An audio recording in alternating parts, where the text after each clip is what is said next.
They often take celebrities out into the woods, and they have to manage perhaps in the woods or on an island for 2 weeks, and they fall out with each other, because you can imagine people do, and they're given very little. So the idea of survival is that you have to manage what you've been given. Now it's actually an analogy, parallel if you like, with the planet we live on, because we live on finite resources, natural resources, and what's happened over thousands of years is that we've developed technology so that we can actually control or manage or steward the environment to suit us. But the interesting thing sometimes, it's like saying, right, we're going to take you out of your comfort zone and back to how it might have been 2,000 years ago, or 3,000, 10,000 years ago. So, if you were in this place, your plane had crash landed and you had nothing except a few things, like the plane might have had a few cups on board, that's handy. Perhaps some what we call kelly kettles, special stoves for cooking on, that was fortunate, wasn't it? And a good supply of tea and coffee, you'll be pleased about that, although not enough for several weeks. Think about the survival and things you would need here, and of course it applies to the world generally. So what's the key things? I used to do a thing, it was called Teddy Bear's Picnic with small children. These were 4 or 5-year-olds, and we had a word SWAF, S-W-A-F, S-W-A-F. Can you imagine what the S stands for in that? It's for survival, the things that you need to have, the essential things.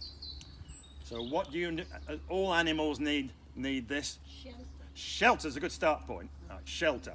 Now, you live in houses. Unfortunately, you haven't brought your house with you, so you're going to have to build one. So that's the first thing we'll do, and I'll come to this in a minute. What about the W? Very important. Water. Water. Another one you don't think of, because it's in plentiful supply, unless you happen to be perhaps in a war area, begins with A. It's all around us. Air. Air. Okay, or the oxygen in the air we need. And then F, easy one, for your energy, right? Obviously as animals, they all need to get it by stealing it from somewhere else. We can steal it by killing other animals or growing crops. But if we go to the first of those, Sir, or Sha, for shelter, here we got woods, and you thought, oh, this looks like a good place to build. And it would be if you think about how you're going to build your shelter. Because a shelter needs to have a horizontal part to it, which is what? What's horizontal? Which part of the shelter? The roof. Okay. Because it's not a shelter unless it can protect you from what things are we going to protect ourselves from? Sun. Yeah, today. Rain and snow. And the wind as well. So the roof is going to protect us from anything coming down. But we need to have a vertical element, which is the walls, and that will protect us from perhaps from the wind, sideways rain, wild animals, and keep the whole thing warm inside. Now here we've got plenty of walls, but we haven't got any roof. There's no obvious horizontal. Now the obvious thing you could do is you take a piece of wood and you put it between a fork in a branch, like here. Yeah. So if you could take a stick like this and put it between there, there's a horizontal. Then you can just lay wood against it, and we have a pitch roof. You have pitch roofs then? Yeah, of course you do. So we have to use our initiative. One of the things we look for is a Y stick. Here's a Y stick. Why is it called a Y stick? Because it's the letter Y. And the Y stick acts like a fork in the tree. If you lean it up against the tree and then take this here, horizontal. Hey, round of applause, thank you. Seems obvious now, doesn't it? But so you need to have a Y stick that's about the right height. So anything from there to there. Too high, and it's too high up you can't reach. Too low, and you'll have to be a hobbit to get into your house. Yeah? So that's good. There should be some more Y sticks around. We'll go and have a look in a minute. Now, what is wrong with using a bit of health and safety here? This one. If I put this one on top of there. Yeah. Too heavy. Bear in mind your safety, and if you ever did this, which is probably unlikely in Iceland, with small children, they will always go for the biggest, heaviest thing, won't they? And if they get it up there, that could be dangerous. But the biggest danger is it falls off, and this is quite heavy. So I'd like you to have the same thinking. That's about the size you want to have. This would be all right if you did that with it. What's the problem with that one? Well, or like that. That could easily slip off on the head. So you really want to have longer than this. It needs to be sticking out at the top. Yeah? It needs to be long enough. But it needs to have it wide enough that way, because if they're all, there's no space inside. Okay, so you've got to start using your mathematics measuring. Not with the tape measure, perhaps with your feet, your eye. And the principle is then that we go around the woods. Here's a much better upright. See? Big overhang. That won't slip down, will it? Comes out a long way, lots of space inside here. So I'll put that one away because I don't like it. So I'll pick another one. Which end would you put at the top? Let's have a vote. Who goes for this end? Who says this end at the top? Who's got no idea? Haven't voted yet. Have the thin end at the top, because that way up, that's heavy and it can hurt you. This is lighter, so it won't hurt you quite so much. Okay? Put it in there, and you could alternate them.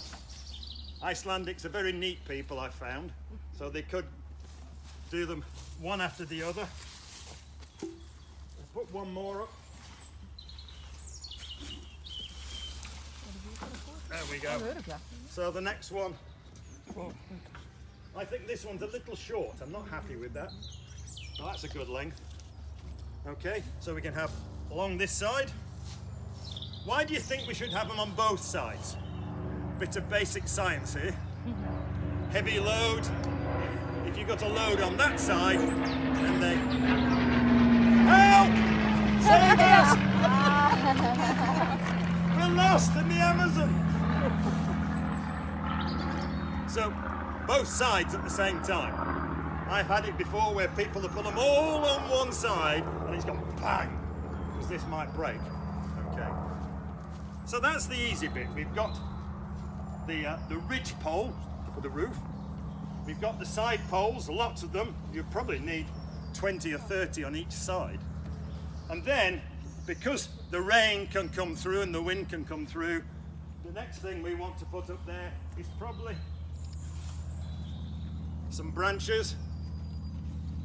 And if you turn it upside down, it's quite handy because it can hang like that. Okay. So, number one, the Y stick. Number two, the ridge pole, not too heavy. Number three, the uprights, good length, good overlap, alternating both sides. Number, where am I up to, 4 or 3? Four. Find the branches. And the last one is, you see the green ones, those are even better. So you can put those, they could be number 4 as well. Okay, just like, we're going to have a look at those in a minute. And then if you want to, you can fill any gaps in with all the loose leaves that's around. You can put them on top. And that'll keep the sun off, the wind off, the rain off, and protect you from the wild animals. Okay, do you want to come and have a look at this one down here? You can leave your bags here. Just 5 minutes and then you're on your own.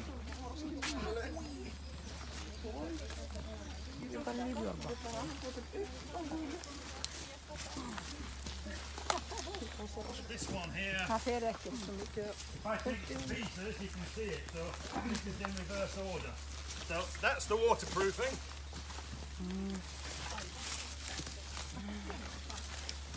And you can do this with any shelters you find. You can take them down. Probably only being built by Icelandic teachers, so they're not going to last long, are they? Ooh. Oh. So you hit yourself on the head. When you've got 25 or 25 Icelandic teachers, you might hit yourself. So be very careful about carrying the wood. In fact, the best way to carry the wood isn't doing this. It's pull it with one end, fat end at the bottom, and drag it. Yeah, that's safer. Right, so that's the last bit. Here's the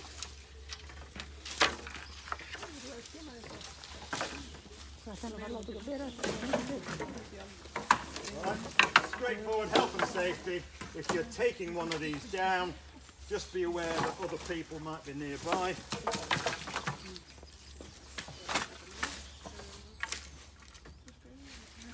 And then we have a Y stick here, so we can steal that. Okay, 2 Y sticks, and there's the ridge pole. Right there. Now, one thing I missed off: if you've got a ridge pole that's that length, you've got to find 2 trees that it's good for. So it's no good between these 2 trees, yeah, because they're too far apart. So this was good, wasn't it? That was a waste. All right, it's going to be quite small. You could have 3 ridge poles, yeah, and make a flat roof. Okay, not so good for the rain, but that's interesting. More space inside. So make sure the length of your pole is the right length for the trees, and you could have 1 here, 1 there, 1 to here, or even 1 to there and 1 to here. You could have 4, couldn't you? That's up to you. No skyscrapers, okay? It's all 1 floor only. When you've done that, then we'll move on to the next activity. I won't fill your heads with too much. So I need to have you in 3 groups. So it's going to be about 8. Let's see if you can get yourselves into 8, into 3 8s. Well, one of them's going to be a 9. So let's see over here. 1, 2, 3, 4, 5, 6, 7, 8. That's good. Yep.